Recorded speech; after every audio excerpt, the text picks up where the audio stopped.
la pandemia es un sistema fragmentado, 48 EPS, nadie regula. Y evidentemente, pues con todo el poder de esta, con una ausencia completa de la Rectoría del Estado, del Ministerio de Salud, de las secretarías, estos 27 años han sido prácticamente desmantelados. Y evidentemente, pues esto se ha reflejado en la pandemia en varios elementos. Primer elemento, debo decir que en este momento Colombia ya ocupa el 5º lugar del mundo en contagios. Es un país que rápidamente, en materia de contagios, puede estar llegando a ser entre los primeros 3 países del mundo.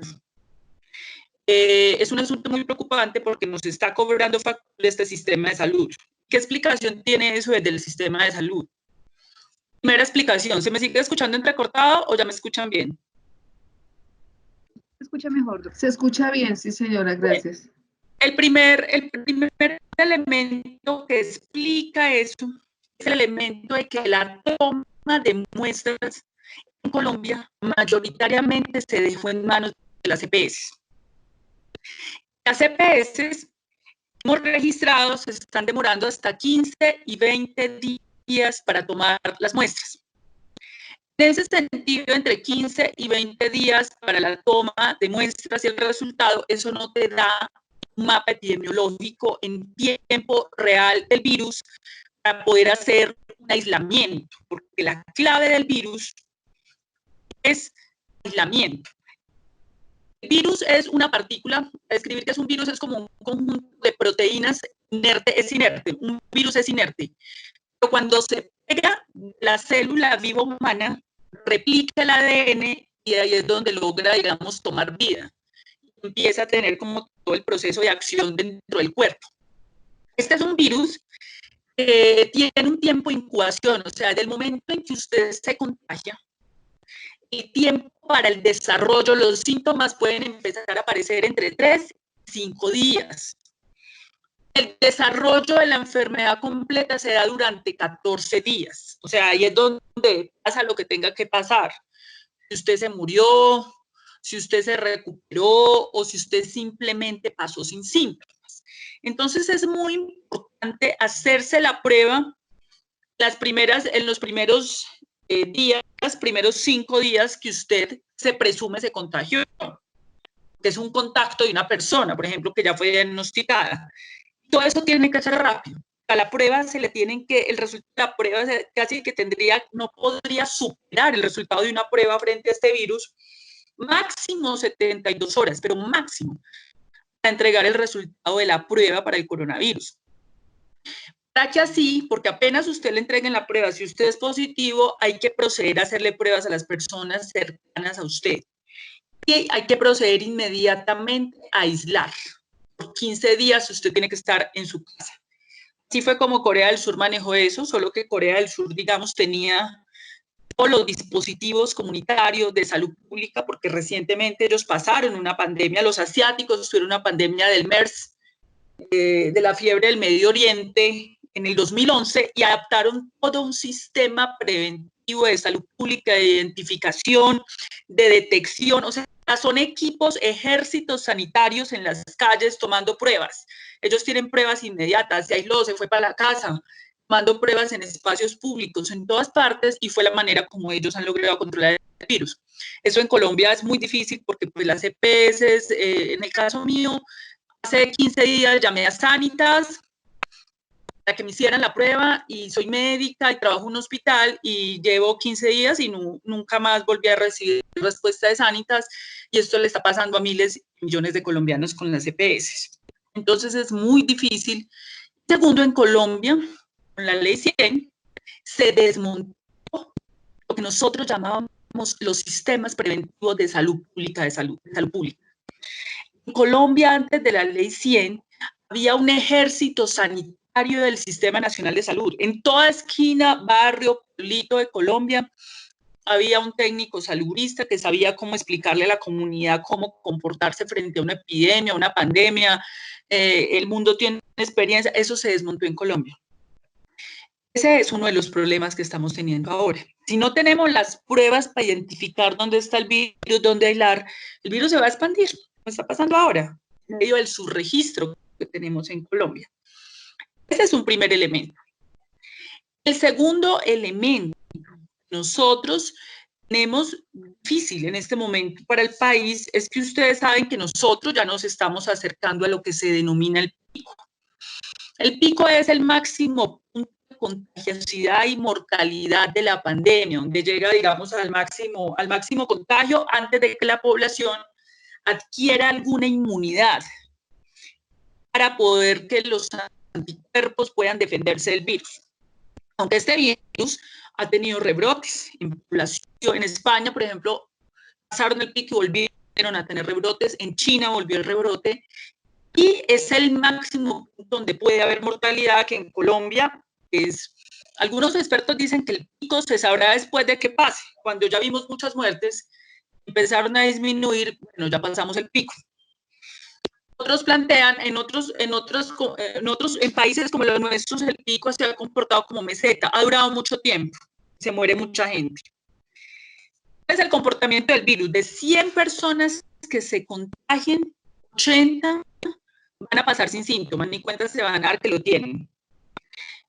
15 van a ir a hospitalización, 5 van a ir a unidad de cuidados intensivos y 3 van a morir. Entonces, de acuerdo, si menos gente se contagia, pues ese porcentaje en términos absolutos disminuye. ¿Cuál es la situación aquí? El problema que tenemos ahora es, hay dos estrategias en el mundo para enfrentar el virus. Hay una estrategia que es la estrategia de supresión, que es confinamiento. Es decir, confinemos, aislemos para que no haya contacto y suprimamos el virus. Hay que frenar la expansión del virus. La otra estrategia se llama mitigación. ¿Qué quiere decir? Abramos, pero aumentemos capacidad hospitalaria, porque esa apertura nos va a implicar gente enferma. Esa capacidad hospitalaria nos atiende los enfermos de las aperturas. Es decir, renunciemos a la supresión, que no vamos a aplicar renta básica, como ocurrió en Colombia, que la decisión del gobierno es no vamos a hacer inversión social, más allá de las transferencias monetarias condicionadas, que son miserabilistas, son 164.000 por una familia, pues esto es absurdo. Una persona que le giran acaso es absurdo, a un mes.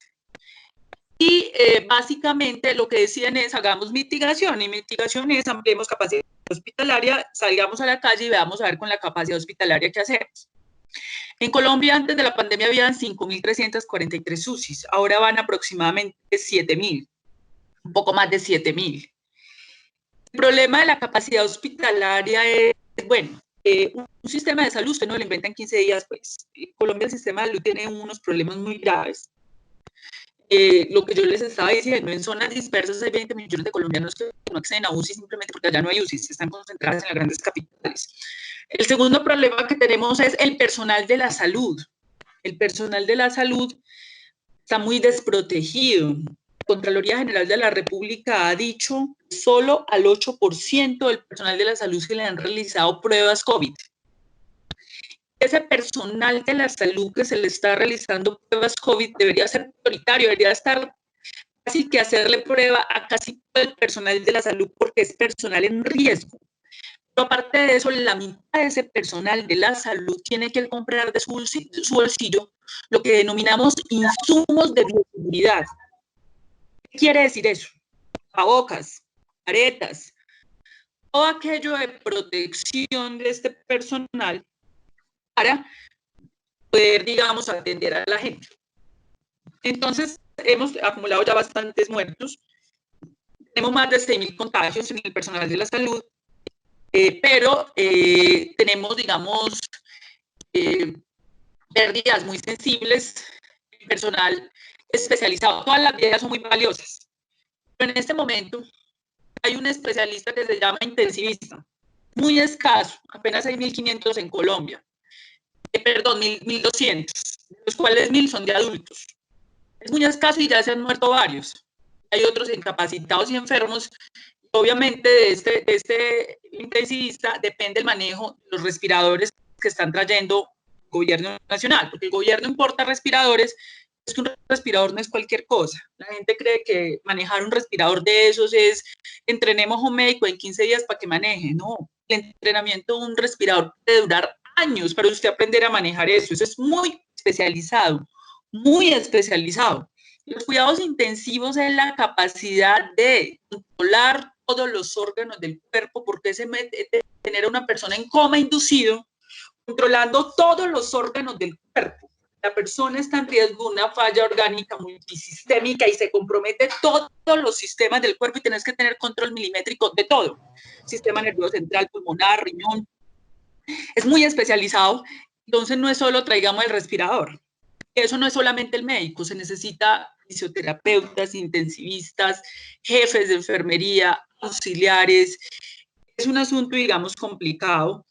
Entonces ese personal, evidentemente en Colombia no se cuidó, el gobierno no ha podido responder hasta ahora con los elementos de protección personal, pero aparte de que no se cuidó, también tenemos la situación de que ese personal es escaso, entonces y se está enfermando. Entonces tenemos serios problemas con el pico de la pandemia. Los gobiernos, el último debate que hay en Colombia es que dicen, es que no va a colapsar el sistema de salud, es que tenemos un 93% de ocupación de camas de cuidados intensivos, y entonces tenemos un margen de error del 7%. Y eso están diciendo en varias ciudades. El problema es, la pregunta es, ¿cuántas personas, con las barreras de acceso a este sistema de salud, cuántas personas están hospitalizadas esperando que les den una UCI?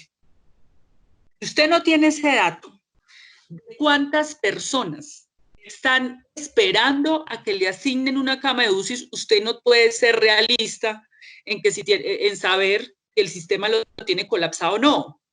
Usted puede tener el 93% de las camas ocupadas, puede tener 100 camas libres, pero puede tener 200 personas esperando cama de UCI, muriendo en los servicios de urgencias porque no pasan a UCI. Eso pasa mucho en Colombia. Si estamos hablando de 210.000 tutelas y 1 millón de quejas anuales del sistema de salud, o sea que no se puede saber así en este momento si tenemos el sistema colapsado o no, hasta que no se dé el dato. Eso tiene que ser público, en línea, de cuántos pacientes diariamente solicitan UCI y en cuánto tiempo se le asignan, porque cuando usted va para una unidad de cuidados críticos, eso usted lo tienen que remitir en menos de 6 horas porque el deterioro es muy rápido. Esto es rápido. La reacción del sistema tiene que ser rápida. Entonces, si usted vive por allá en La Guajira, le toca ir hasta Barranquilla, porque en La Guajira no hay suficientes unidades de cuidados intensivos, en el Guaviare, esos son los vacíos de este sistema. Por eso las mortalidades fundamentalmente se presentan en las personas vulnerables. Es decir, el virus no afecta de igual manera a todos los ciudadanos. Va a afectar de manera mayor a los más vulnerables. Una razón muy sencilla. Primero, porque no son los que menos se pueden aislar, son los que viven en condiciones de hacinamiento. Tiene que utilizar el transporte público, no tiene acceso fácil a los servicios de salud, entonces evidentemente el virus arrasa a estas poblaciones, como ocurrió en los Estados Unidos, que las mortalidades fundamentalmente se están dando en las poblaciones negras. ¿Se sigue escuchando entrecortado o ya me han escuchado bien esta última parte? Perfecto, se escucha bien. Ha mejorado, sí, señora. Bueno, entonces... Sí, mejoró totalmente. Listo. Entonces, la situación que tenemos, esa es la situación que tenemos en Colombia en este momento. Ese es el debate que hay en este momento en Colombia respecto a cómo vamos a pasar eso. En ese sentido, recientemente las agremiaciones médicas presentamos una propuesta al doctor Iván Duque, a la doctora Claudia López, con unos 6 puntos de cómo superar esto. La mejor manera, conociendo nosotros de primera mano las limitaciones que tiene este sistema de salud.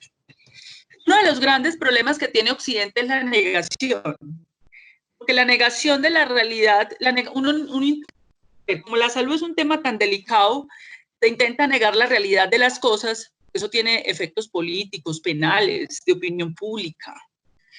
Entonces, evidentemente, los gobernantes, no solo en Colombia, sino en el mundo occidental, tienden a negar la gravedad de los hechos.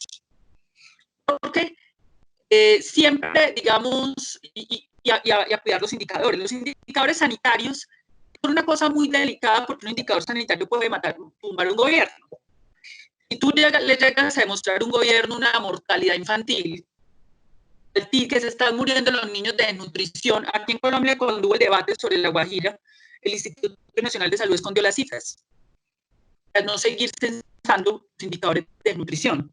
Entonces, en salud pública, el principio fundamental, como no solo en salud pública, sino en cualquier saber, siempre la sociedad civil tiene que contrastar las cifras oficiales.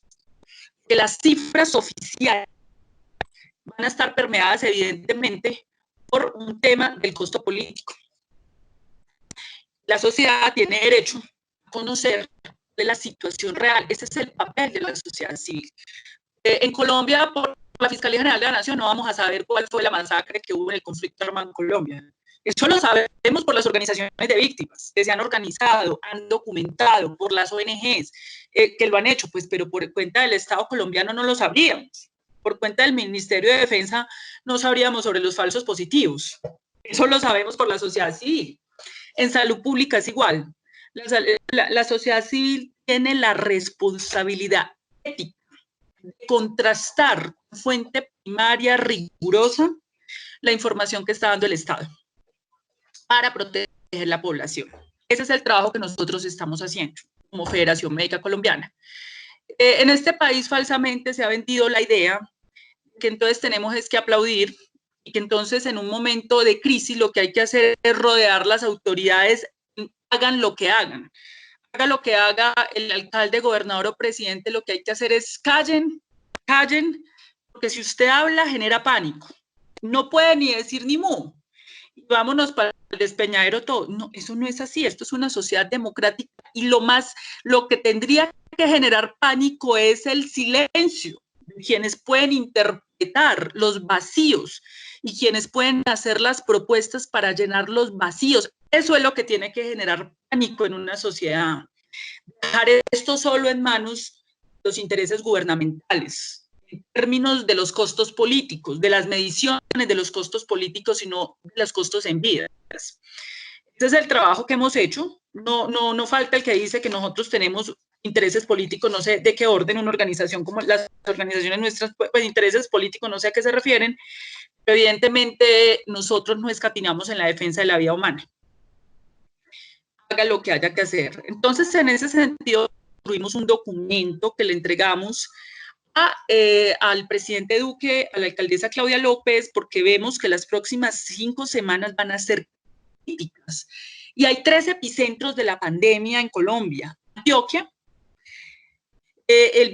Atlántico y Barranquilla, Bogotá. Entonces nosotros hicimos un conjunto de propuestas en el Atlántico y Barranquilla. No fueron todas acogidas, pero algo se pudo mejorar.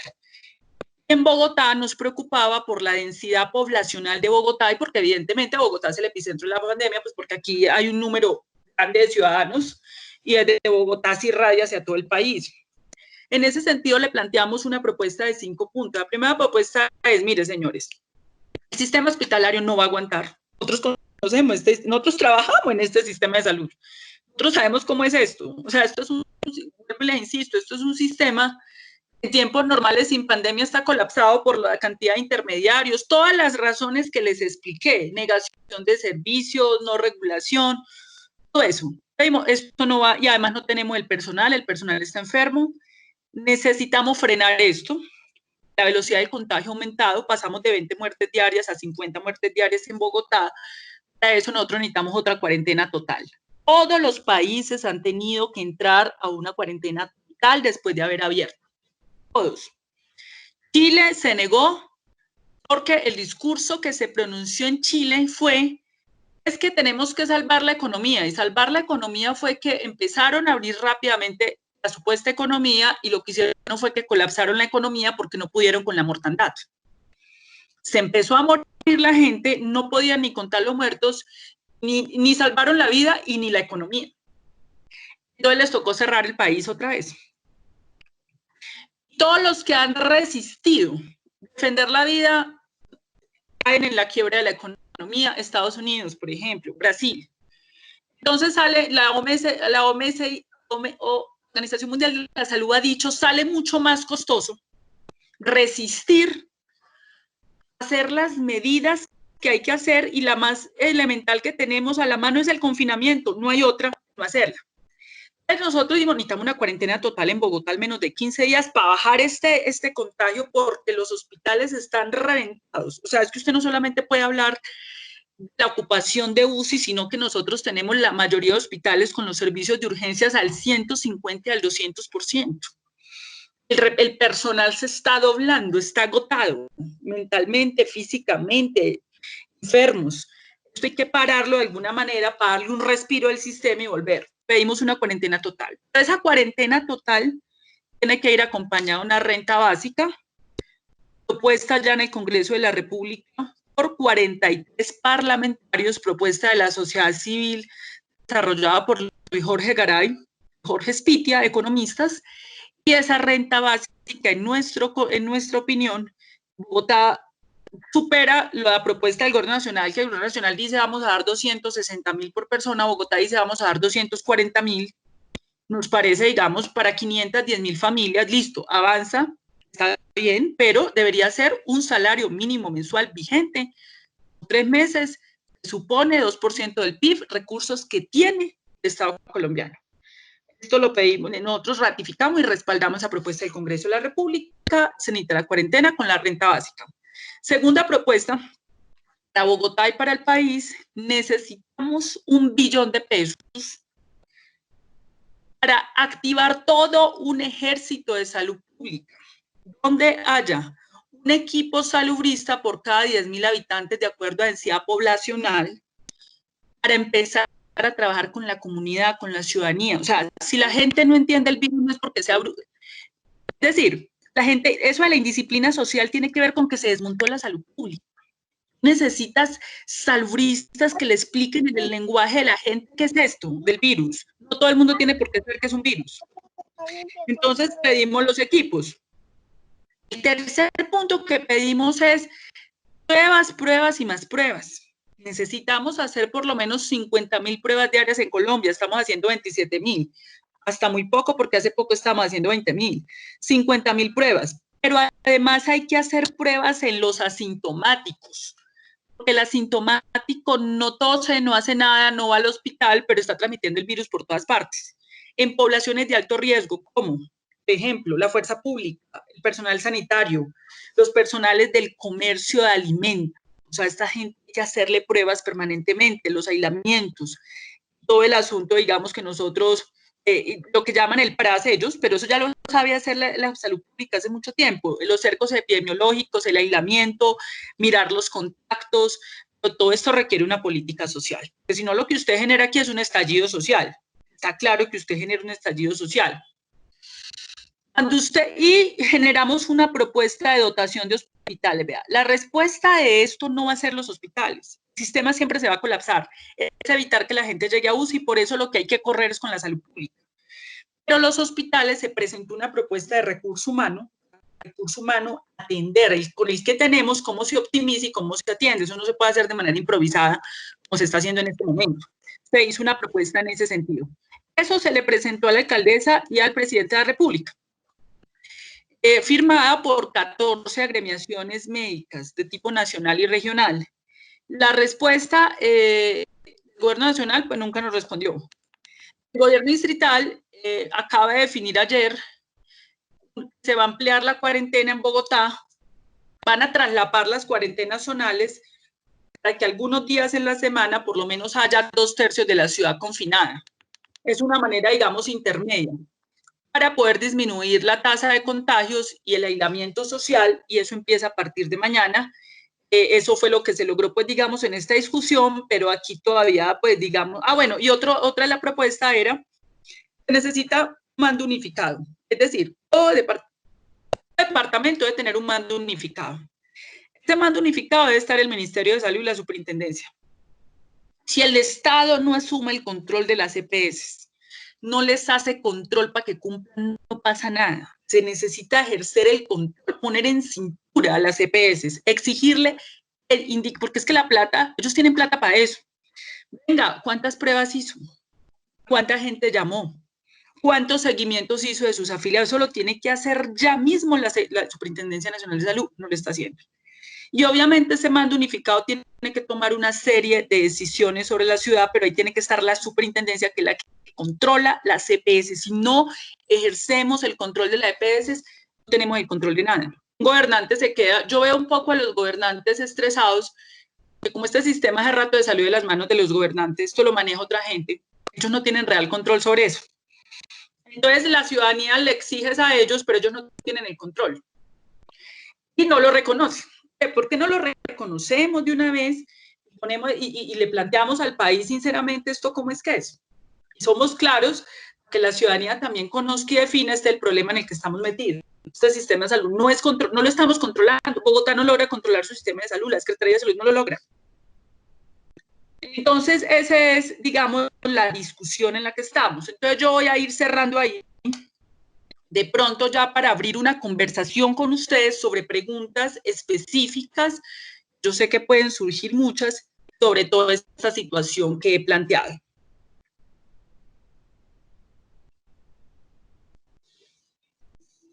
Listo. Bueno, compañeros, compañeras, entonces, por favor, la doctora está abriendo a preguntas, entonces, a ver, ¿quién quiere preguntar?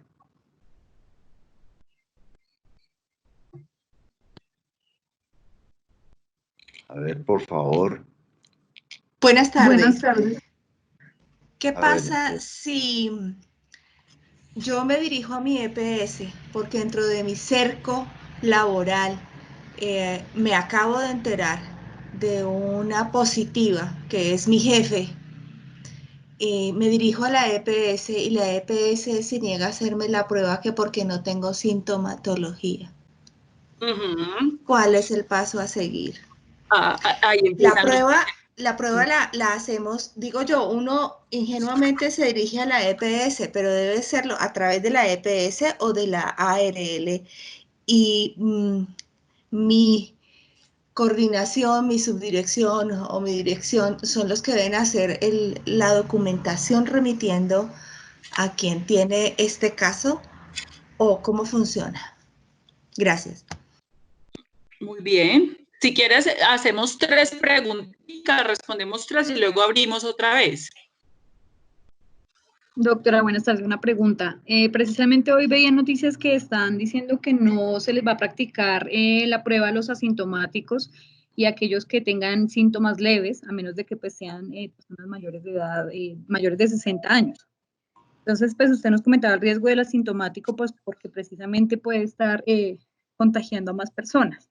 Pero mi pregunta es, si uno se dirige a la EPS y pasa lo mismo que le pasa a usted, 14 días sin la EPS no da respuesta, las pruebas que están haciendo aquellos laboratorios particulares están autorizados, o sea, es viable uno mandarse a hacer una prueba pagándola pues para descartar un posible contagio. Listo, muy bien. ¿Quién más va a preguntar?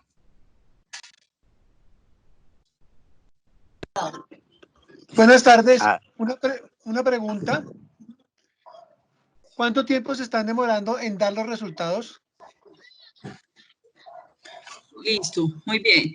Entonces, la primera pregunta sobre pruebas de las EPS. Se supone que la prueba la debe hacer la EPS. Pero si la EPS no te la hace, ¿qué es lo que está pasando? Te están haciendo todo tipo de maniobras para no hacer la prueba. La última maniobra es incidir sobre las políticas del ministerio para decir que no van a hacer en asintomático, lo cual es el peor error epidemiológico. El asintomático es el mayor transmisor. Es el que necesita tener la prueba para poder tener la conciencia del aislamiento. Si no, no se aísla. Entonces, la prueba, la EPS, pero aparte de eso, la EPS ya incorporaron una serie de barreras de acceso para que la gente no se haga la prueba. ¿Qué pasa con la ARL? Que la ARL pues debería tener una política preventiva. Los puestos de trabajo no la tienen. Y por normatividad del gobierno solamente reconocen incapacidad si usted tiene prueba positiva. Si usted no tiene prueba positiva, la ARL no le reconoce la incapacidad. Eso es otro problema que tenemos. Y las EPS están dando incapacidad por 4 días. Entonces el trabajador sale positivo, la EPS lo incapacita por 4 días, pero el virus se sigue transmitiendo los siguientes 10 días, porque la incapacidad tiene que ser por 15 días. Ahí sigue el virus. Entonces, imagine, ahorita me entrevistaban de un medio de Inglaterra y Gran Bretaña, Carolina, pero ¿por qué no funcionan las cosas en Colombia? Si empezaron también, y yo, pues por todo esto, porque todo esto iba a salir. Entonces el virus sigue propagándose. Eso es lo primero. Lo otro es, ¿qué hay que hacer? Pues sí, usted se puede hacer en IDIME la prueba particular, le toca al ciudadano resolver. Lo que no resuelve el sistema, el ciudadano, hacerse la prueba en IDIME y autoaislarse. Ir a ver si el médico está amedrentado. Tuve la cita con el médico y el médico me dice, espere un momentico, ya voy a averiguar. Me quiera preguntarle a un coordinador, yo le dije, mire doctor, usted es autónomo en tomar decisiones. No, la EPS lo tiene amedrentado, le tiene ordenado, tiene que preguntar una serie de asuntos para tomar una serie de decisiones. Entonces, bueno, ese digamos es el asunto. El tema del resultado, pues el resultado se está demorando. Nosotros tenemos un atraso de 15 días, 20 días, mejor dicho. Las cifras que estamos viendo hoy del virus son de hace 15 días. Tenemos casi, o sea, nosotros ya vamos por los contagios hay hoy. Espérate que yo miro esto todos los días, pero hoy no lo miré. Eso que estamos viendo hoy, el número de contagios son los de hace 15 días. Porque ese es más o menos el promedio de tiempo que se demora la prueba. Eso no debe ser así, porque pues así qué control vas a tener. Esto amenaza, digamos, ser bastante peligroso. Entonces, esas serían, digamos, como las 3 respuestas. Doctora, tengo una pregunta acá por el chat que dice, si se cree que se contagió en la oficina, ¿se puede uno dirigir a la ARL? Y Claro también que sí. está pidiendo la palabra Jorge Mario García. Sí, Jorge Mario. Doctora, buenas tardes. Yo quería hacer una pregunta. ¿Usted qué opinión tiene con respecto a lo que ha afirmado el doctor Márquez Salón sobre el método Catracho? ¿El método qué? Catracho. ¿En qué consiste? Porque no lo... Lo que pasa es que él dice que, pues, él sostiene, lo han entrevistado en algunos medios, y él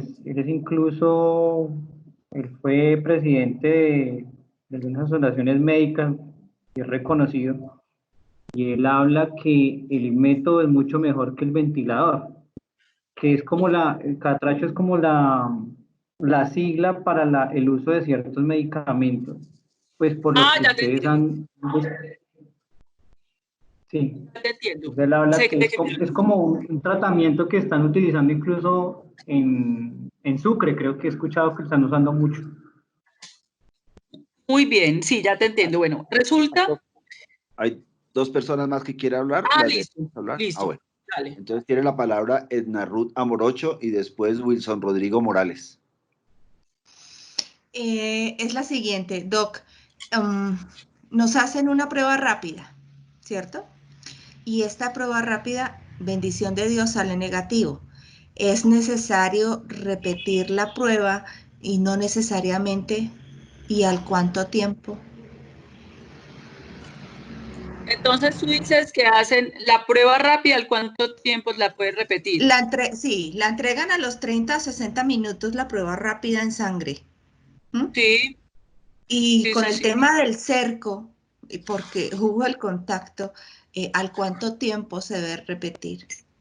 Listo, muy bien. Bueno. Wilson, sigue Wilson. Wilson Rodrigo Morales. Bueno, creo que no hay más por ahora, doctor. Bueno, entonces... ya te escuchamos, Wilson. Doctora, una pregunta. Si un trabajador se contagia en la oficina o de camino a la oficina, claro que no estamos obligados a ir, ¿cierto? Nos toca bajo nuestra responsabilidad para asistir allá. En ese caso, ¿lo atiende la ARL, la incapacidad, o la da la EPS? Sí, listo, muy bien. Bueno, entonces, varios asuntos. Resulta que sobre estos medicamentos que están apareciendo para el manejo del virus, se ha hablado de la ivermectina, que es un antiparasitario. La ivermectina tiene unos estudios muy nuevos, porque pues evidentemente nosotros no podemos tener suficiente evidencia de tratamiento de este virus, pues porque este virus es nuevo. Entonces no podemos aspirar pues a tener los grandes cohortes de estudios indexados de todos los países del mundo, porque apenas estamos conociendo el virus. Pero sí han habido algunos estudios que se han hecho en Perú, en Cali, acá en Colombia, se han adelantado algunos donde han mostrado alguna mejoría en la evolución de los pacientes que están a punto de ingresar a UCI, falla multiorgánica, por coagulación intravascular diseminada. Hay unas especificaciones muy concretas. Se ha mostrado que tiene, digamos, la hidrocloroquina, por ejemplo, que fue otra que también recomendaron masivamente. Esa sí no tiene tanta, digamos, evidencia que sirva tanto como la ivermectina, pero pues evidentemente la gente la toma. Pero ¿cuál es el problema con esto? Esto no se puede automedicar. O sea, la preocupación de esto es que de voces de la opinión política se empiece a hablar de esto, la gente corre a comprar estos medicamentos y a tomárselos y resulta que el que sí los necesitaba ya no los encuentra, está desabastecido el mercado, que la gente se fue y se tomó eso, y es que eso no funciona así, que usted se tomó, eso tiene que ser una decisión del médico. Hay algo que se llama la autonomía médica. El médico se sienta con el paciente y con la familia y dice, usted tiene posibilidad de ingresar a UCI, por tanto se le puede ayudar, esto no le va a hacer daño.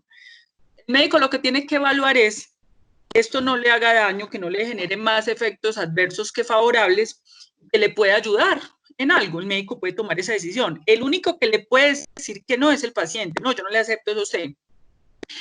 Pero eventualmente el médico puede apelar a esto. Así todavía no hayan guías ni... O sea, el ejercicio médico no depende de que el Ministerio de Salud diga qué es lo que se tiene que dar o no. Nosotros no ejercemos por lineamientos gubernamentales. La medicina es una disciplina autónoma, como cualquier profesión. Esta tiene que ser todavía mucho más autónoma de los estados. Las guías y los protocolos del ministerio es para ayudarle a uno, pero pues la medicina nació mucho antes que el Estado moderno.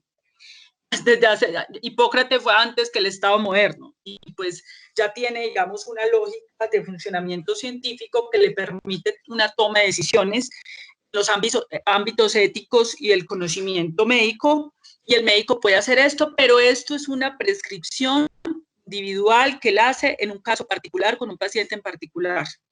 No es para que todo el mundo vaya a tomar eso, entonces para que no le agarre el virus, porque eso así no funciona. Entonces esa es la discusión que hay respecto a algunos médicos que han planteado que esto puede ser útil, ¿cierto? Lo de la prueba rápida, pues sí, usted se puede hacer la prueba rápida, pero eso puede ser un falso positivo. Usted puede ser positivo, pero resulta que no lo sea. Es decir, la prueba rápida le puede ayudar a usted a tomar decisiones rapiditas, pero usted tiene que volverse a repetir en 4 días. Ya la prueba se hace por acceso nasofaríngeo, es más segura. A los 4 días para usted reconfirmar. Mañana, Dios mediante, nos vemos acá, ¿ok? Esta prueba rápida le puede servir a usted descartar asuntos. Por ejemplo, esta prueba sirve mucho para trabajadores de la salud. Yo necesito hacerlo, es un trabajador de la salud porque es un cirujano, es un tipo que está en contacto con muchos pacientes. Necesito descartar rápidamente si tiene esto, o porque es un conductor de Transmilenio, o porque es una persona que tiene acceso a mucha gente, sobre todo en personal de la salud. Necesariamente usted tiene que decir rápido si es mejor se vaya para la casa porque hace más daño estando ahí transmitiendo el virus, o mejor lo tiene ahí porque necesita ayudar a curar a otros. Usted hace esa prueba rápida para tomar una decisión rápida en ese momento. Y ahí la gente pues ya se puede ir. Usted toma decisión de la incapacidad o no. El otro tema es lo de las incapacidades. El problema que tenemos es, si usted va se supone que la ARL le da incapacidad, pero si usted tiene prueba positiva. Entonces, si usted no tiene prueba positiva, la ARL no le da incapacidad. La incapacidad la tiene que dar la EPS. Pero si usted es asintomático, la EPS le niega la prueba. Es un absurdo. Que por eso les digo que es muy complicado. O sea, si no se pone en cintura las EPS y el Estado, el Ministerio no se pone serio a hacer la inspección, vigilancia y control, esto se va a salir de madre, pues por este mismo enredo, porque entonces yo soy asintomático y sí contacto. Me voy a la EPS. La EPS, no, es que usted no tiene síntomas. Entonces usted, bueno, no tengo síntomas, no me dan incapacidad. Me toca ir a trabajar y resulta que sí lo tenía, entonces contagia a media empresa.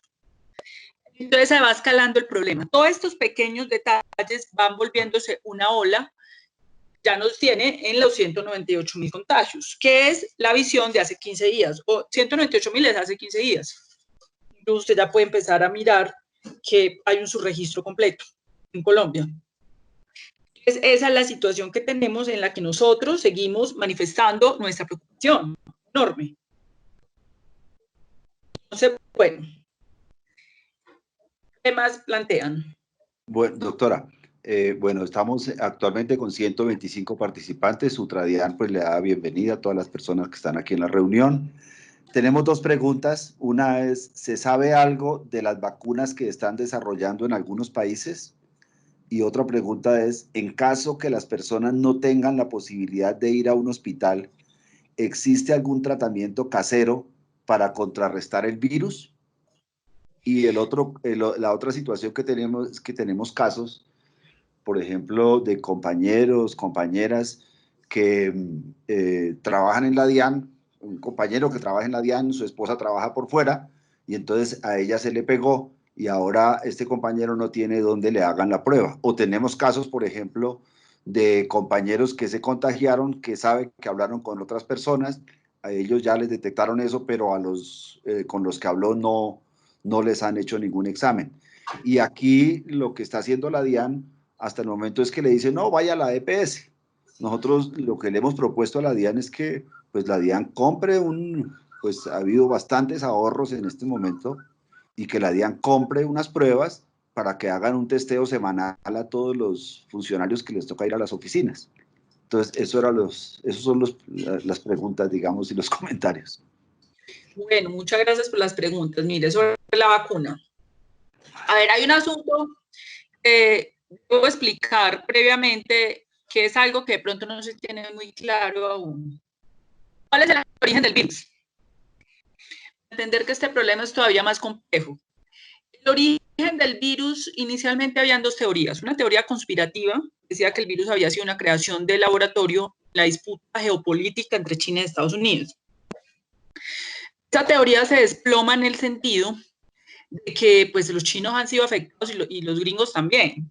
Pues, el que hizo la prueba biológica para atacar al otro, pues se terminó haciendo el daño a sí mismo, pues porque no hay economía del mundo que haya escapado de los influjos del virus, sea por rebote de los países vecinos o sea porque se afecta a sí misma. Hay países que no han tenido afectación, pero por el efecto de la recesión económica global está afectado. Eso por un lado. La otra teoría es la teoría que más fuerza tiene en la comunidad científica, y esto es un virus zoonótico, se reproduce en los murciélagos y en las serpientes, donde no hace daño. Los murciélagos tienen muchos coronavirus, pero no se enferman de ellos. Y por la depredación agroindustrial que cambia en China y en el mundo el ecosistema de estos animales, estos virus van evolucionando, van mutando, hasta poder pasar a los seres humanos. Los seres humanos tenemos muchos virus, pero con capacidad de letalidad como este, pues no habíamos tenido en la historia de la humanidad. ¿Cómo pasó este virus del animal al humano? Dicen la alimentación china, donde se alimentan de estos animales, pero aparte de eso, toda la agroindustria genera unas condiciones de modificación a nivel bacterial y a nivel de virus que están generando eso. De hecho, ya hicieron, acuérdense que antes de este virus fue la H1N1, que era la fiebre porcina, que se produjo en los cerdos. Ya la comunidad científica está detectando en los cerdos un nuevo virus que tiene potencial de volverse pandemia. Entonces es posible que si no se modifica ese modelo agroecológico, está generando que estos animales, esa ganadería extensiva, toda esa producción de alimentación que tampoco resuelve la soberanía alimentaria en el mundo, solo responde por el 30% de la soberanía alimentaria en el mundo, es posible que aparezcan más pandemias. La comunidad científica está detectando un nuevo virus. ¿Qué pasa con la vacuna? Evidentemente, pues por eso les digo, la vacuna es parte de la solución, pero no es toda la solución, porque pues usted puede encontrar la vacuna para este virus, después aparece otro.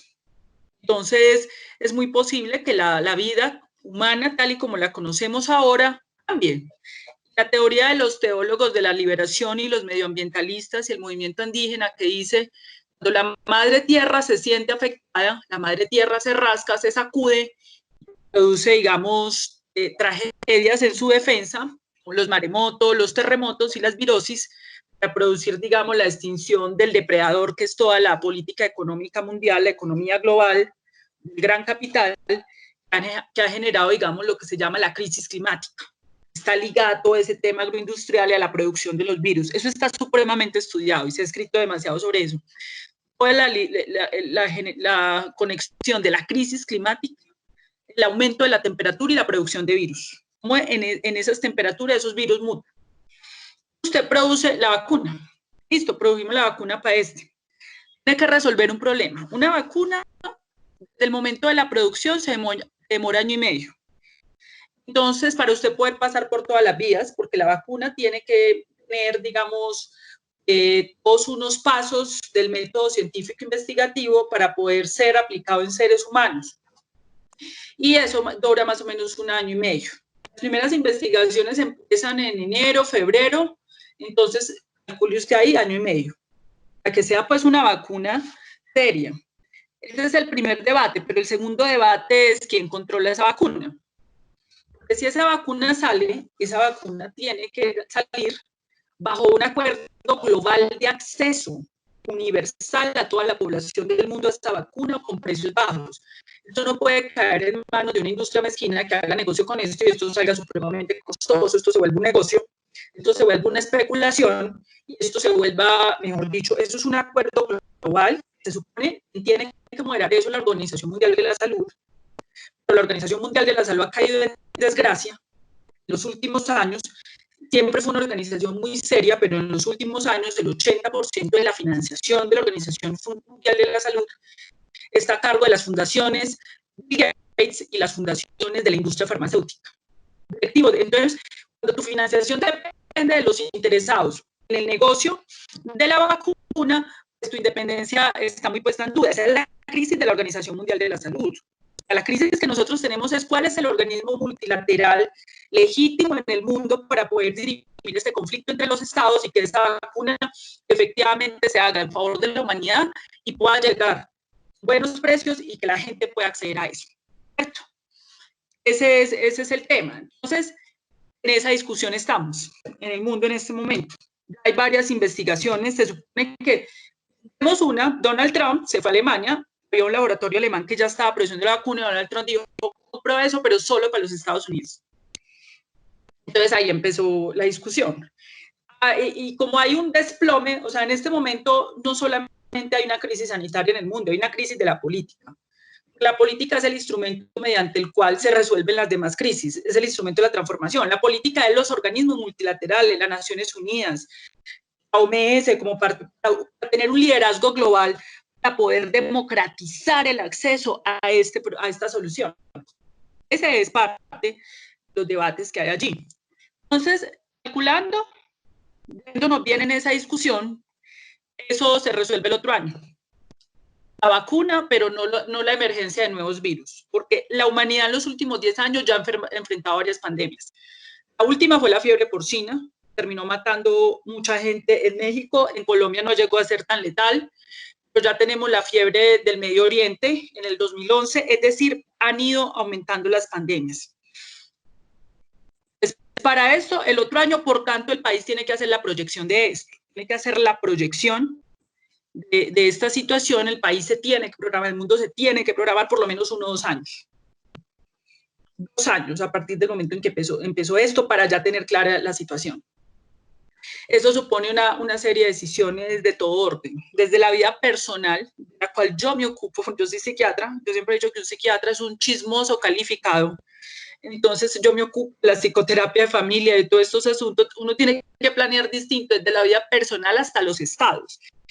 Esto, hoy me hacían una entrevista en un medio de comunicación, yo decía, es que hay gente que se resiste a que esto tiene que cambiar, el país ya no puede seguir igual, necesariamente tendrá que cambiar, pues yo no sé si para bien o para mal, ojalá para bien, pero ya no podemos seguir igual. Ya no va a ser lo mismo salir a la calle, relacionarnos, las relaciones entre nosotros van a cambiar, la forma como nosotros atendemos a los pacientes, esto necesariamente, hay gente que resiste al cambio, quieren que sigamos como si nada hubiera pasado, pero el problema era lo que querían hacer, digamos como si nada hubiera pasado y que se muera la gente y nadie se da cuenta, ¿no? Pues que la gente va a terminar dando cuenta que se están muriendo. Entonces, tienen que asumirlo. Esa es la discusión de la vacuna. Sobre los tratamientos caseros, la situación es, mire, yo frente a eso, la mamá, el abuelito de uno siempre, la abuelita de uno siempre le da recomendaciones, pues eso no hace daño desde el punto de vista médico, pues eso no tiene ninguna consistencia, digamos. La gente critica mucho a los médicos que porque siempre mandamos acetaminofén. Lo que pasa es que muchas de las consultas médicas, yo ejercí muchos años la medicina general, son por virosis. Los virus no tienen tratamiento. Un antibiótico no trata un virus, porque los antibióticos tratan son las bacterias. Son los antirretrovirus, los retrovirus. Por eso hay antirretrovirales, son los del SIDA. El SIDA es un retrovirus que fue otra de las pandemias del siglo XX.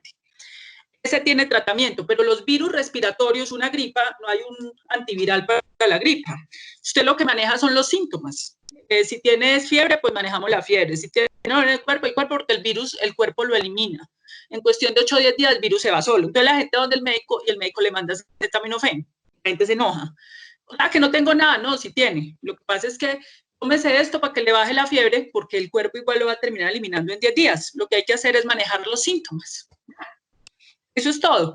Lo mismo es esto. Este virus, como el 80% es asintomático, de pronto usted siente un poquito de fiebrecita y todo eso, ya. Usted se toma algo para que se le baje la fiebre. El problema es cuando usted se complica. El 15, como les explico, el 20% sí va a necesitar hospitalización. ¿Cómo identifica? Cuando empieza con dificultad respiratoria. O sea, cuando usted ya tiene fiebre y tos, el cardinal es la fiebre, pero usted le puede dar solo con tos, más el contacto. Usted tiene contacto con alguien que ya lo tuvo y tengo tos, o tengo moqueadera, o tengo fiebre y tengo el contacto, listo, me hago la prueba. Pero si usted ya tiene dificultad para respirar, usted ya se tiene que ir para urgencias porque este virus evoluciona muy rápidamente. Hay gente que empieza con dificultad respiratoria, que ya es el síntoma de que te está afectando el parénquima pulmonar y puedes entrar en una falla respiratoria muy rápidamente, en cuestión de horas, o rápidamente evolucionas hacia eso. Ahí es cuando, si estás con dificultad respiratoria, corra. Ese es el síntoma cardinal. Ese es sobre ese tratamiento. Lo de la DIAN, pues claro, la DIAN y las empresas deberían estar haciendo sus pruebas. ¿Qué hace uno entonces frente a todas estas barreras de acceso de la EPS y la ARL? Pues váyase ahí, me pague su prueba de 100.000 pesos y vaya donde el médico de la EPS, le dice al médico de la EPS, doctor, soy positivo, déme la incapacidad, pues, porque usted necesita que alguien le valide eso. Usted puede incapacitarse porque lo obligan a ir a la oficina y usted ya contagia a todo el mundo. Pero debería haber en la empresa, si hay asistencia, hay unos protocolos de bioseguridad para todas las empresas del país, los pueden buscar en la página del Ministerio de Salud. Para todo tipo de empresas, si es para la manufactura, es todos los protocolos de bioseguridad. Si es para la industria, infraestructura, estos son los protocolos de bioseguridad. Para el tipo de trabajo de ustedes, que es, supongo yo, más de oficina, también hay protocolos de bioseguridad. Por supuesto que si es una empresa del Estado, con más razón los tienen que cumplir. Ustedes deben buscar esos protocolos en el ministerio y exigirlos. Mira, señor, usted tiene que cumplir con esto. Sugerimos además, señores, de que ustedes hagan las pruebas. En el personal de la salud, nosotros sí tenemos que hacernos pruebas semanales por el contacto, sobre todo quienes están en la primera línea. Ya nosotros los psiquiatras, los de la primera línea son los médicos internistas, los anestesiólogos, los intensivistas, los que están ahí. Los que vamos a pasar a ser primera línea ya somos los psiquiatras. Ustedes ya alcanzarán a imaginar cómo está la gente. Ya del techo, trastornos depresivos, ansiosos. La consulta mía está al tope, porque ya nosotros vamos a pasar a ser la primera línea, los médicos psiquiatras frente a esto. Pero por supuesto, ustedes revisando los protocolos los pueden exigir a la empresa que haga esos exámenes, la empresa lo puede hacer, por supuesto. Y ahí validarlo con la EPS para la cobertura de las incapacidades. Lo que pasa es que la EPS están evadiendo eso para no pagar la plata. Están evadiendo. Y como en Colombia todo es judicializado, él hay una cantidad de cosas, entonces ya se imaginan. Esa es la situación. Bueno, aquí tengo varias preguntas. Se las voy a leer una por una.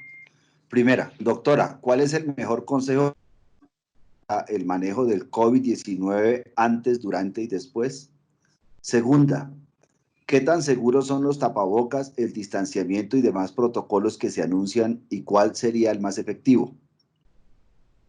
Tercera, Sí, doctora, ¿es posible contagiarse por medio de la ropa y que se pegue en el cabello? Cuarta, sí. ¿cómo crear conciencia en aquellas personas que no creen en la gravedad de la situación actual del mundo ante los estragos del COVID-19? Quinta, Ujú. leí que las partículas del virus más pesadas son las que pueden caer al piso a una distancia de 2 metros, pero se ha encontrado que las partículas del virus menos pesadas se pegan a las partículas del material particulado, contaminación en el aire, y queda flotando en el aire y así puede viajar 15 metros o más. Por eso la importancia del tapabocas, así no haya gente cerca. Eso sí puede ser verdad. Muchas gracias. Hay más, pero entonces sería así y después leemos las otras o Listo. leo las dos que faltan. No, Dame espere. las dos que faltan. Bueno, las dos que faltan. Doctora, ¿cuál es el manejo mental que debemos darle a la situación dado que hay bastante gente afectada? Y la otra, si las cifras que da el presidente todos los días en su programa son las reales. Porque según lo que usted informa, hay un atraso. Y lo otro es que es un comentario, nosotros sí tenemos unos protocolos de bioseguridad, pues son los que ha determinado el Ministerio de Salud, aquí están en la DIAN. Nosotros lo que hemos dicho es que en alguna forma son paliativos, porque de todas maneras son recintos cerrados y hay un riesgo bastante alto de que eso circule y que de todas maneras, eso es lo que hemos dicho, lo pongo en consideración, y que de todas maneras el tapabocas, el distanciamiento y, y, y lavado de manos protegen un 50% y que de todas maneras quien vaya a la oficina tiene un riesgo de un 50%, además el riesgo que hay en el transporte que no lo cubre para nada nadie, ni la ARL ni nadie. O sea, el riesgo del transporte es un riesgo que corre cada uno. Eso es, doctor. Imagínense, imagínense. Bueno, muy interesantes las preguntas, miren.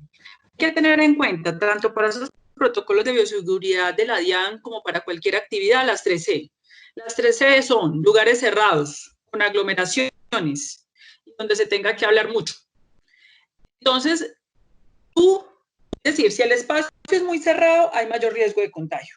Si tienes que interactuar mucho hablando, porque efectivamente hay más posibilidad si tengas tapabocas de que las partículas se desplacen, hay mayor riesgo. Y si obviamente hay aglutinación, hemos dicho todo lo del día sin IVA.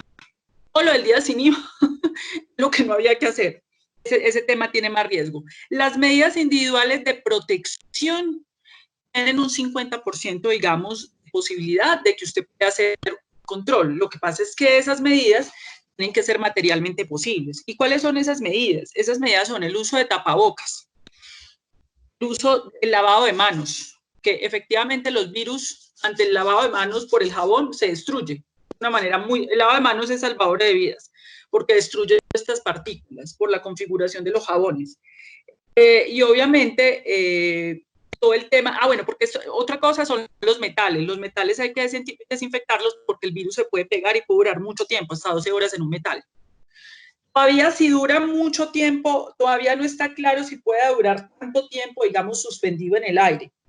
Por eso todavía la teoría de usted tiene que mantener una distancia de 2 metros entre persona y persona. Si ustedes van a una oficina, en la DIAN, tienen que garantizar distancia de 1 metro entre persona y persona y lo que menos se pueda, digamos, que tenga que ver con hablar. Porque el hablar necesariamente genera, se despidan, digamos, las partículas.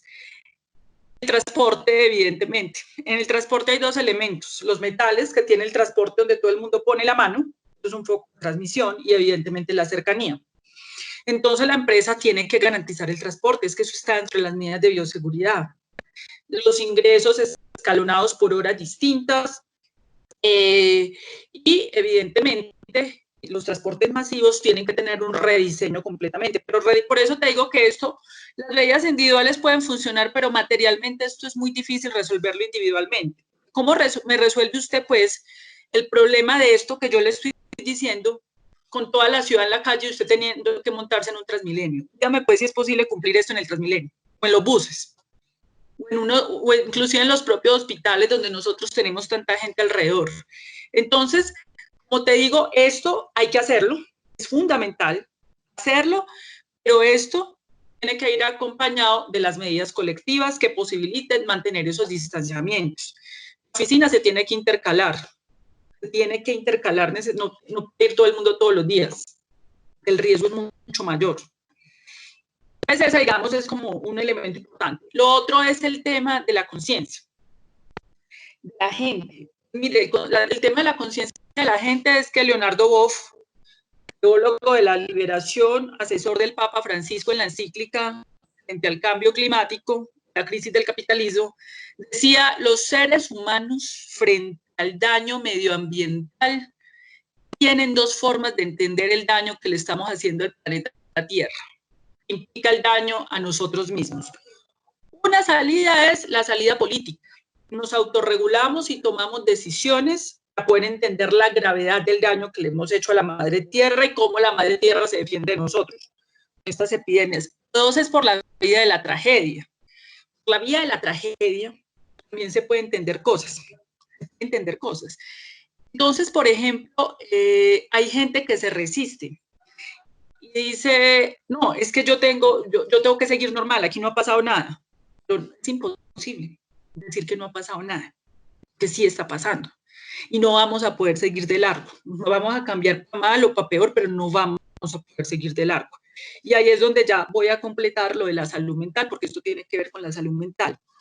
La colombiana dice que en Colombia se han perdido a raíz de todo esto 3.2 millones de empleos. Ya si ustedes alcanzan a imaginar, ese es el principal problema. El principal problema de salud mental de este país es un problema de las condiciones que está generando el virus. Evidentemente, es que el problema del empleo es un asunto, es que usted esté sin trabajo, pues es una angustia enorme. El virus yo siempre describo, los principales problemas de salud mental que se presentan son los trastornos depresivos y los trastornos ansiosos.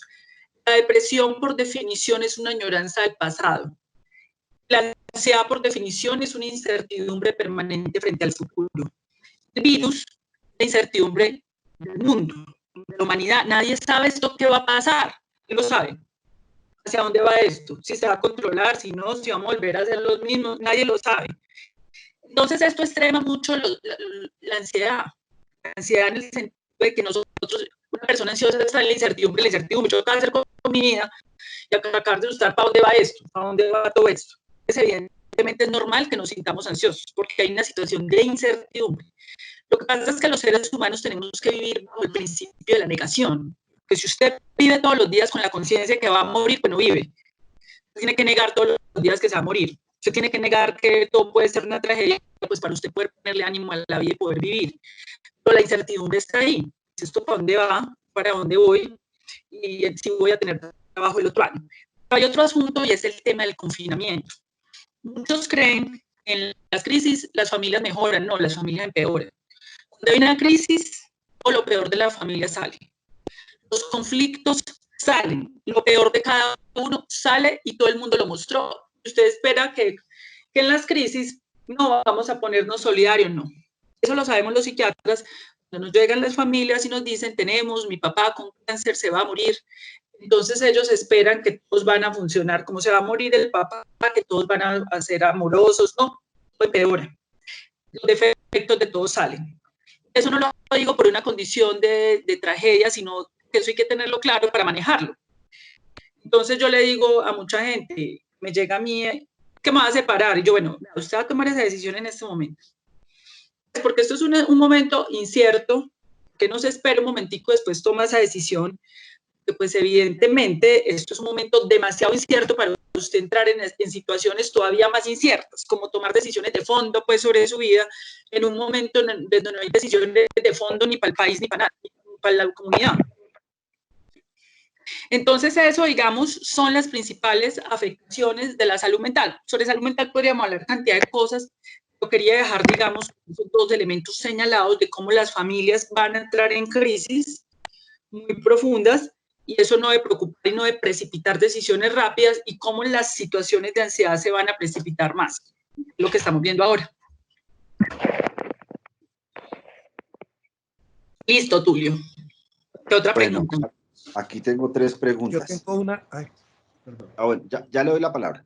O bueno, a ver, tengo 3 preguntas. Doctora, ¿es conveniente que cuando estemos presentando síntomas, mientras nos llegue el resultado, tengamos un tratamiento con medicamentos antigripal y antiinflamatorio, además de remedios caseros?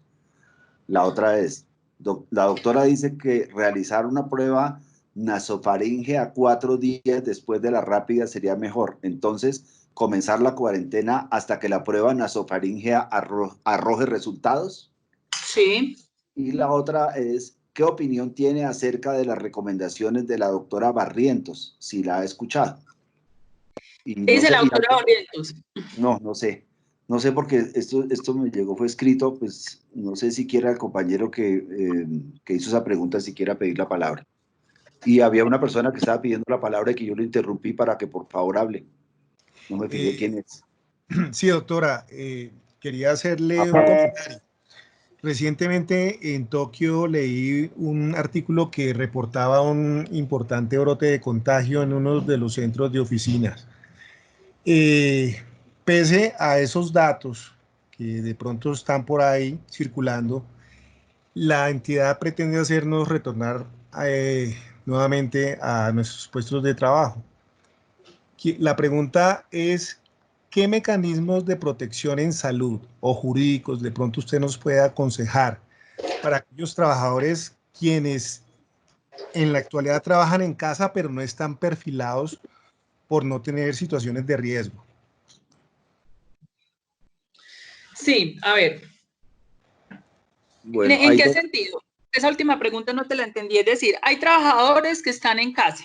Sí, ¿no? están en trabajo, pero desafortunadamente no tienen las condiciones que al interior de la entidad se regularon para estar en una condición de riesgo para seguir trabajando en casa. ¿Sí?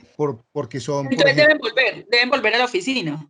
Por eso, tienen que volver, pero no obstante, a nosotros, y eso lo hemos ventilado, nos parece obviamente que esas personas estarían potencialmente vulnerables al tema de la pandemia, como lo estamos todos. Sí, La pregunta va encaminada pues a de pronto algún consejo de su parte, ya sea desde el punto de vista de la salud o jurídico, si es necesario, para que se promuevan acciones colectivas o... Sí, Claro, sí. Por ejemplo, tenemos 1.900 personas que están en la edad de 55 a 59 y que les toca ir a trabajar. Pues si hemos hecho con la amenaza del 1 de agosto, pues los quieren obligar a ir a trabajar. Tenemos 2 personas más que están pidiendo la palabra, que es Oscar Hernández y Maribel Estupiñán.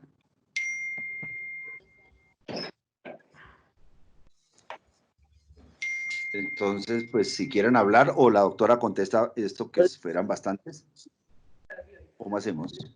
Vamos a poner al bombillo. Estoy respondiendo a estas 3. Mire, lo de los antigripales, lo que pasa es que la sociedad en general tiene una conciencia muy medicalizada y cree que todo se resuelve con medicamentos. Van donde el médico y si el médico no le manda medicamento, la persona dice no me atendió. Eso pasa con todos los médicos menos con un médico. Ahí vienen cuál es el único médico que no le pasa eso. El psiquiatra. Que la gente cuando va del psiquiatra y si no quiere que le mande medicamentos.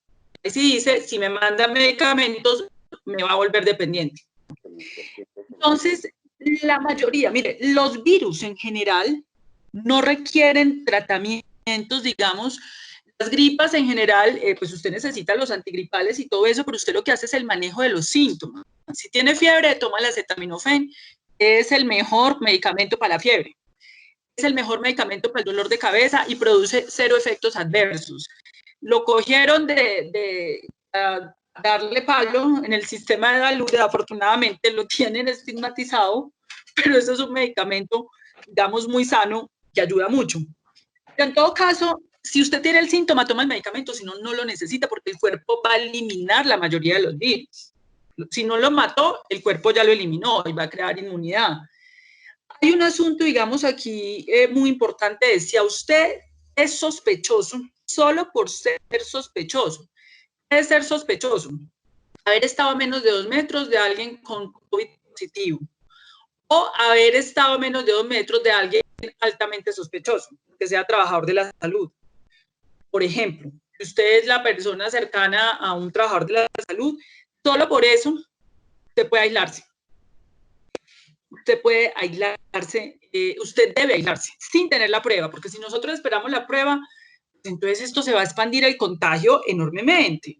Y eso es lo que no queremos. Entonces, en ese sentido, conectando con la segunda pregunta, el hecho de que haya gente que no tiene criterios, a mí me parece una cosa muy particular, y es que en este momento justo estamos en el ascenso de la curva. Entonces la gente se pregunta, ¿pero por qué cuando no había casi contagios estábamos encerrados? Y ahora que se está muriendo más gente, estamos contagios, estamos en las calles cuando deberíamos estar más resguardados. La situación es, efectivamente, en este momento hay todas las causales para uno exigirle a una empresa mandar a la casa a quien pueda mandar a la casa, si no tenga factores de riesgo. Un principio constitucional que se llama el principio de precaución. El principio de precaución es un principio constitucional aplicado a la medicina, y es cuando usted presume y tiene suficiente evidencia de que todo puede empeorar y a usted le puede ir mal ahí, pues es mejor no hacerlo. ¿Cuál es la evidencia? Pues la evidencia es, señores, estamos aumentando las tasas de contagio en Colombia, ya vamos en 198.000, la mortalidad se ha triplicado, vamos en un ascenso de la curva, somos el 5º país del mundo. Luego, ¿cuál es la necesidad que tiene usted de traerme aquí a mí si yo puedo hacer eso en la casa? En medio de esta realidad epidemiológica, pues, si usted puede prevenir, prevenga, pues. Entonces, digamos, un principio que se puede convocar mediante una acción colectiva, podrían sustentar con las cifras epidemiológicas y diga, esta es la realidad y por qué no previene si estamos en esta situación. Podría ser una salida a esa pregunta que me hace. Ok, muy importante. ¿Cuál es la otra pregunta? Bueno, sigue. De todas maneras, nosotros, doctora, no hemos parado de trabajar. Hemos trabajado en la casa sin parar, sin parar. Esa ha sido una característica nuestra. Y en general seguimos cumpliendo nuestras metas desde la casa. Y por eso es que reivindicamos el trabajo en la casa. Bueno, Oscar Hernando Vega, siga, tiene la palabra. Buenas tardes. Doctora, ¿cómo manejar, digamos, esos miedos personales que tenemos todos en este momento de que podemos estar contagiados? Así, pues tomamos todas las medidas de precaución, pero hay personas, pues, escucha uno y con tanta cosa que trae los medios, que pues nos da para que, digamos, no sé, a veces pensar que estamos contagiados y el mismo cuerpo como que genera los síntomas, ¿no? No sé qué manejo le podamos dar, digamos, estar desde las casas. Igual siempre hay que salir o a comprar el mercado o alguna cosa donde pues así sea mínimo, pero podemos estar expuestos. ¿Y qué podemos hacer como nosotros para manejar ese miedo? ¿Qué podríamos hacer? Bueno, listo. Sigue Maribel. Sigue Maribel. Sí, buenas tardes. Pues yo más que una pregunta es un testimonio que les quiero dar y les quiero compartir. Mi hijo, él es jefe de urgencias de un hospital y pues era imparagitable que él no se contagiara y por ende contagiarme yo, porque pues vivimos los dos en el apartamento. Nos aislamos inmediatamente, tan pronto le hicieron la prueba a mi hijo que salió positiva. Nos aislamos los dos. A los 4 o 5 días empecé yo a sentir los síntomas, fiebre, dolor de cabeza, dolor de garganta, se me quitó el apetito, no sentía el sabor ni nada de lo que yo comía, demasiado dolor en los huesos como por 3 días. Quiero comentarles que consumimos demasiada agua de panela con jengibre y limón y un antigripal, Taxin, durante el día y el Taxin para la noche. Salimos avante. Hoy en día nos encontramos divinamente bien de salud, gracias a Dios. Yo soy una persona asmática y consumí también en la noche antes de acostarme la leche hervida con ajo natural y con miel de abejas. Y se me quitó el ahogo se me quitó, no tuve necesidad de usar tanto el inhalador, porque pues la neumóloga me tenía usando 3 inhaladores, y con la leche con ajo y miel de abejas se me quitó lo del ahogo. Entonces eso era lo que yo quería compartirles. Nos aislamos completamente y nos cuidamos así de esa manera. Y estamos bien hoy, gracias a Dios, y con la fe de Dios y de la sangre de Cristo que tiene poder. Gracias.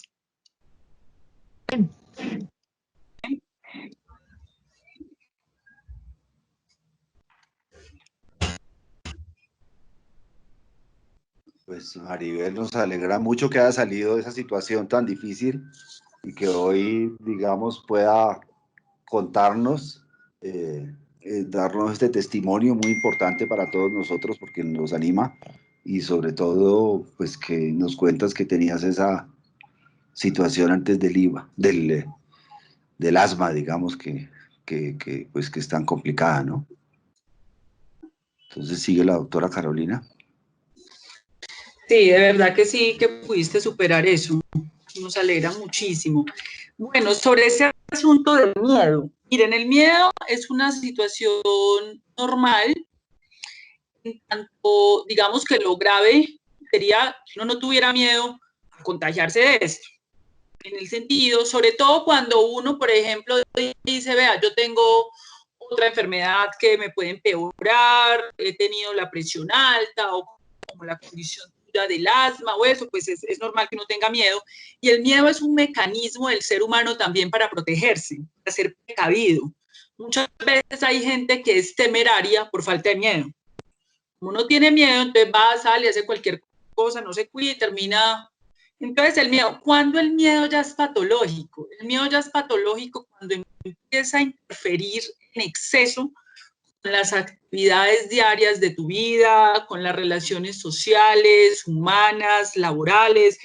Por ejemplo, si tú ya estás teniendo problemas en el trabajo porque ya no quieres decir que estás ya en el pánico completo de no querer o porque ya no puedes hablar con la gente, eso ya es un miedo que hizo tránsito a lo patológico. Sin embargo, en este momento es normal que tengamos miedo, que todos tengamos miedo, y qué bueno que tengamos miedo, porque como te digo, hay gente que no tiene miedo, y como no tiene miedo, sale por ahí, de cualquier manera se expone y expone a otros.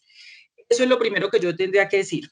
Yo le planteo a la gente, cuando vayan a trabajar estos asuntos de coronavirus, porque yo sé que está llegando demasiada información, cojan una hora del día para poder dedicarse a buscar información sobre esto. Ojalá consulten revistas o documentos serios, porque hay mucha basura y entonces eso genera más ansiedad. Cuando tú te metes por allá a ver un montón de cosas, Internet tiene el 99% de basura, pues eso genera mucho más ansiedad. Entonces lees una cosa y la otra, y si empiezas a buscar síntomas y a ubicarlos en ti mismo, pues todo te va a coincidir. Entonces, lo mejor aquí es destinar apenas un tiempecito en el día para ocuparse de ese tema, tratar de buscar revistas y espacios científicos, personas calificadas para ustedes poder escuchar eso, para no estar pensando y en función de eso durante todo el día, pues porque entonces ahí se lo que hace uno pensando todo el día en eso y es más ansioso todavía. Entonces esa sería la recomendación. Bueno, tengo otras 2 preguntas, doctora. Dice, buenas tardes, ¿me aclara si el coronavirus empieza con conjuntivitis o una alergia en los ojos? Gracias. Y la otra es como una opinión, dice que en este momento ir a consulta de cualquier índole, ir al médico es de alto riesgo. La conjuntivitis no se ha descrito aún, se ha descrito que la gente pierde los olores y los sabores, pero como conjuntivitis quizás no, eso no, digamos, no tiene relación, pero habría que mirar si la persona tuvo contacto con alguien sospechoso y si eso está asociado a otros síntomas, pero de entrada yo pensaría que es una conjuntivitis y que lo tiene que tratar es como conjuntivitis. Ahora, las citas médicas las están dando por teleconsulta. Entonces, las EPS se están dando consultas por las redes sociales. Esa vía es que ustedes se tienen que dirigir, porque lo peor que uno puede hacer ahora es ir a los servicios de urgencias, a no ser de que sea estrictamente necesario, porque pues es una verdadera calamidad.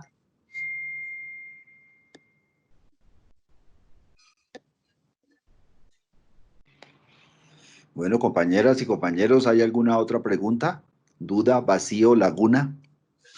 Que alguien quiera preguntarle a la doctora Carolina.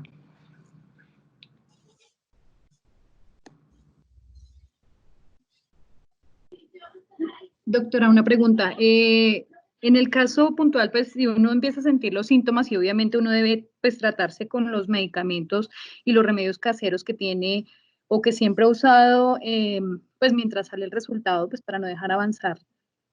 Aquellas personas que son alérgicas a todo tipo de antigripales o a aquellos medicamentos que son para la tos, que son alérgicas, que producen algún síntoma pues, delicado, ¿qué otro se podría tomar? Pues que no sean de pronto, sí, digamos la guapanela y todos estos remedios caseros funcionan mucho, pero ya cuando están el síntoma gripal muy alto, por ejemplo, particularmente yo no puedo tomar un antigripal porque me puede producir cárcel. Entonces, reemplazando esto, diferente al acetaminofén, ¿qué otro medicamento uno podría como tener acceso? Lo que pasa es que me la pones muy difícil porque lo que me dices es que eres alérgica a todos los antigripales. Y si eres alérgica a todos los antigripales, entonces, digamos, te va a tocar. Si tienes fiebre, medidas mecánicas que han funcionado. Las medidas mecánicas para el control de la fiebre son paños con agua para poder hacer contacto físico en la frente para poder bajar la temperatura. Son las medidas mecánicas a las que podrías apelar. Porque el resto de síntomas, si no te sirve, si no puedes con ningún antigripal, entonces lo más seguro es que vas a hacer reacción a cualquier antihistamínico. Los antigripales generalmente tienen un analgésico y un antihistamínico y un antipirético. El antipirético es para la fiebre, el analgésico para el dolor y el antihistamínico como para toda esa reacción de mucosa, de mocos.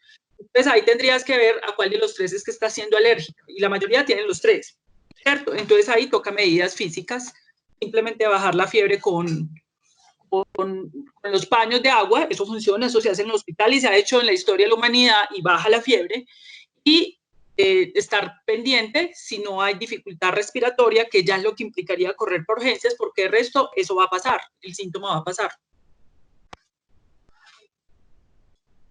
Y aquí hay otra por chat.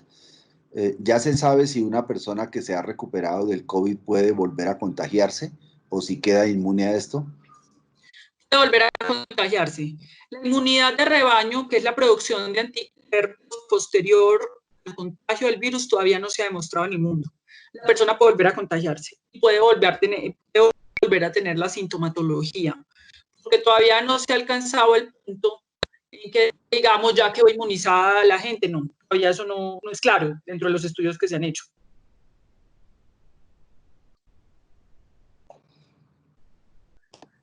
Bueno, yo creo que ha sido muy importante lo que nos ha conversado la doctora Carolina sobre la situación de la salud en Colombia, sobre las dificultades que tenemos a raíz de este modelo de salud y sobre cómo podemos manejar esta situación en la medida en que estamos enfrentados a algo supremamente grave, pues que está ligado a todo el tema de la contaminación ambiental.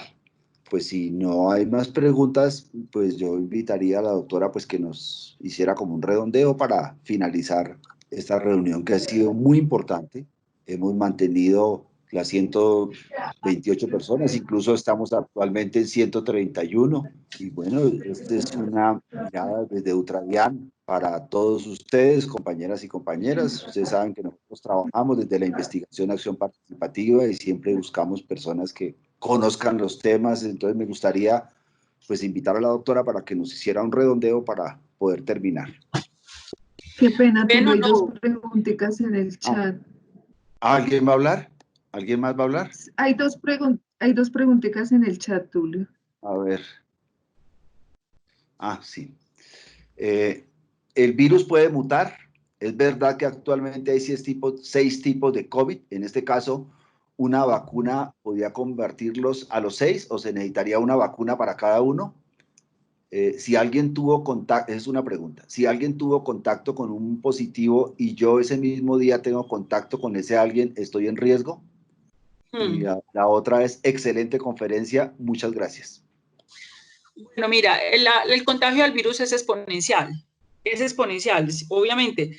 Se contagia de 3 en 3, 3 por 3, 9, 9 por 3, 27, por eso es una cosa vertiginosa, de una velocidad nunca antes conocida en la humanidad. Entonces sí se puede contagiar de esa manera. O sea, una persona de contagio ya se llevó por delante toda la empresa, por decirlo así, en nivel de contagios. En cuanto a la vacuna, el virus tiene un nivel de mutación y por eso le hacen un rastreo de ADN y RNA para ver, por ejemplo, aquí en Colombia, se le hizo el rastreo, se hizo la tipificación del genoma del virus y se encontró que el origen era de España, había venido del de España, pero la diferenciación es muy poca. Digamos que hay unas diferencias, hay unas mutaciones, pero se diferencian muy poco. Una vacuna tendría que tener el potencial de abarcar, digamos, todas las formas que tiene. Si llega a mutar tanto, pues ya se volvería otro virus, ya no sería el COVID-19, sino el COVID-20 o el coronavirus. Antes hubo un coronavirus en el 2003, produjo una pandemia que afectó fundamentalmente a los países asiáticos, que era otro tipo de coronavirus. Este es el 19 y lo van clasificando. Pues si la mutación es tal que ya es otra cosa, pues es otro coronavirus, pero sí se diferencia en la cadena. La cadena tiene diferenciaciones y por eso es que lo tipifican en cada país para ver de dónde viene, cuál fue el origen. El de acá identificaron que tenía compatibilidad con el que han identificado en España. Entonces, bueno, ya les agradezco mucho la invitación, pues el llamado es a cuidarse, parte de cuidarse es exigir sus derechos. A mí me dicen, Carolina, ¿cuál es el principal consejo de salud mental para los trabajadores? Pues exigir sus derechos, porque si uno no exige sus derechos, pues ahí no hay salud mental. Y hay unos derechos en este momento frente al tema de la bioseguridad que ustedes deben aclarar, pues como con la empresa estatal en la que ustedes están. Lo otro es pues ya como la reflexión más tipo de la situación en la que está la humanidad y lo que esto ha significado, digamos, para el mundo entero. Lo otro que quería recalcar era de pronto la reflexión sobre la crisis del sistema de salud. Nos parece muy importante, pues nosotros tenemos muchos años de trabajar este tema, un tema desperfilado en este país, que no es un tema, digamos, que genere mayor interés en la opinión pública. Todo el mundo que sabe que es importante, pero pasa por allá en segundo plano, porque Colombia siempre ha estado imbuido en otro tipo de asuntos, el proceso de paz, la reforma política, los temas del narcotráfico, otros asuntos que han invisibilizado unas agendas fundamentales que tienen que ver con la vida, la agenda de la salud. Entonces el virus de alguna manera, por la vía de la tragedia, desnudó este problema que tenemos con la salud y definitivamente esto lo que tendría que propiciar al mediano plazo es una reforma estructural del sistema de salud. Este sistema no da más. Yo creo que ya todo el mundo tiene conciencia clara de cuál es el problema que tenemos con este sistema de salud. Todo el mundo lo está viviendo. Entonces creo que es una oportunidad en el mediano plazo. Eso es una de las transiciones democráticas y cambios que puede generar la conciencia que genera el coronavirus en salud, como también en otros temas, en el tema tributario, con la renta básica, en el tema agropecuario, con el tema de la soberanía alimentaria. En este momento nos estamos alimentando de la comida que producen los campesinos.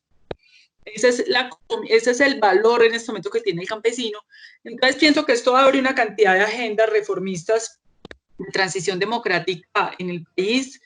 Y bueno, agradecerles y ahí estaremos pendientes desde la Federación Médica Colombiana, pues para continuar en diálogo con el sindicato UTRADEC, que por cierto nos ha acompañado en manifestaciones públicas que nosotros hemos tenido frente a los organismos del Estado para la gestión política y de política pública de este virus. Les agradezco mucho. Mucho que nos haya colaborado, que haya atendido la invitación de Ultradian. Queremos decirle que aquí en los chats la gente nos ha dicho que muchas gracias por esta charla muy importante, muchas gracias, excelente profesional, excelente trabajo, muchas gracias doctora, muy interesante la conferencia. Y muchas bueno, gracias. compañeros, entonces les agradecemos también a todos ustedes su participación y estaremos viéndonos el próximo miércoles a las 3 de la tarde. Gracias por la invitación. Pena, que estén muy bien. Chao. Muchísimas gracias. Interesante. Muchísimas gracias. Muy amable, muchas gracias. Muchas gracias. Buen día para todos. Tulio Roberto, entonces la van a dejar ahí como tema. Muchas gracias, muy interesante la charla. Gracias por todo, excelente información. Bendiciones para todos. Muchas gracias. Muy interesante. Por haber asistido. Recuerden, Utradian. Bueno, Angie, creo que hay que cerrar la grabación.